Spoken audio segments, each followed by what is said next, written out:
అందరికీ నమస్తే. ఈరోజు నేను నువ్వుల టమాటా పులుసు చేయబోతున్నాను. చాలా బాగుంటుంది. మీరు కూడా తప్పకుండా ట్రై చేయండి.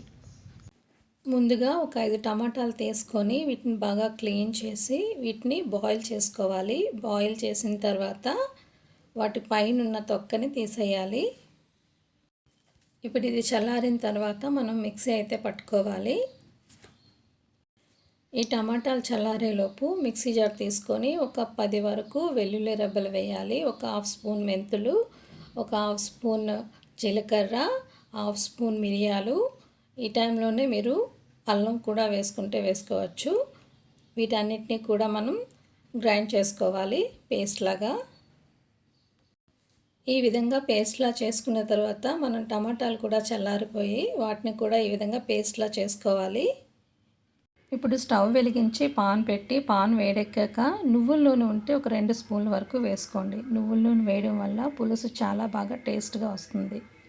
ఏ ఆయిల్ వాడినా పర్వాలేదు. పోపు వేసుకోవాలి. ఇప్పుడు మినప్పప్పు, ఆవాలు, ఒక పావు స్పూన్ జీలకర్ర వేసి ముందు ఫ్రై చేసుకోవాలి. ఇది ఫ్రై అయ్యేలోపు నాదొక చిన్న రిక్వెస్ట్ అండి. చాలామంది నా ఛానల్ని సబ్స్క్రైబ్ చేయకుండా చూస్తున్నారు. మీరు సబ్స్క్రైబ్ చేసి నా ఛానల్ని చూస్తే అది నా ఛానల్కి చాలా యూజ్ అవుతుంది. మనం వేసిన పోపు అయితే వేగిపోయింది. ఒక 2 పచ్చిమిరపకాయలని నిలువుగా చీల్చి వేసుకోవాలి. కొద్దిగా కరివేపాకు కూడా వేసుకోవాలి. ఇవి వేసిన తర్వాత కూడా కొద్దిగా మనం ఫ్రై చేసుకోవాలి.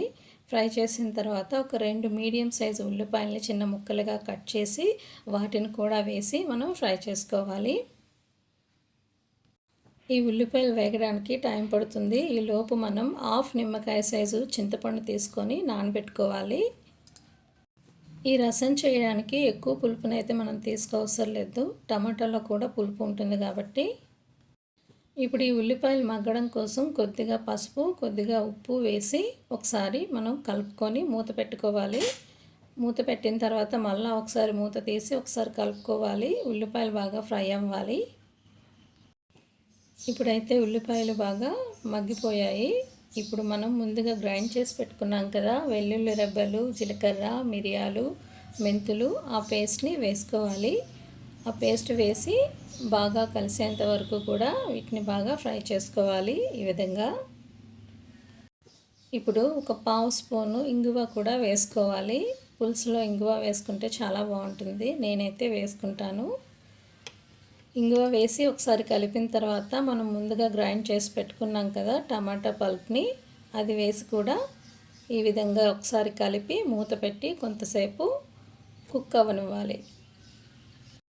1 నిమిషం పోయిన తర్వాత కూరకు సరిపడా కారం అయితే వేసుకోవాలి. నేనైతే 1.5 స్పూన్ వరకు వేసుకున్నాను. మీరు తిన్న కారం బట్టి మీరు వేసుకోవచ్చు. కారం వేసిన తర్వాత ఒకసారి కలుపుకొని 1 నిమిషం పాటు మూత పెట్టుకోవాలి. 1 నిమిషం పోయిన తర్వాత మనం ముందుగా నానబెట్టుకున్నాం కదా చింతపండు పులుసుని, అది వేసుకోవాలి. చింతపండు పులుసు వేసిన తర్వాత ఒకసారి కలుపుకొని 1 స్పూన్ వరకు ధనియాల పౌడర్ వేసుకోవాలి. చిన్న బెల్లం ముక్క వేసుకోవాలి. కొద్దిగా ఉప్పు కూడా వేసుకోవాలి. ఉప్పు వేసిన తర్వాత ఒకసారి టేస్ట్ కూడా చూసుకోవాలి. ఈ 2 వేసిన తర్వాత మళ్ళీ 1 నిమిషం పాటు మూత పెట్టి తర్వాత మళ్ళీ మూత తీసి ఒక 2 నిమిషాలు మనం పులుసుని దించేస్తామనగా ఒక 2 స్పూన్ల వరకు నువ్వుల పౌడర్ని వేసుకోండి. ఇప్పుడు స్టవ్ ఆఫ్ చేసి ఒక సర్వింగ్ బౌల్లోకి తీసుకోవాలి. టమాటా రసం అయితే రెడీ అయిపోయింది.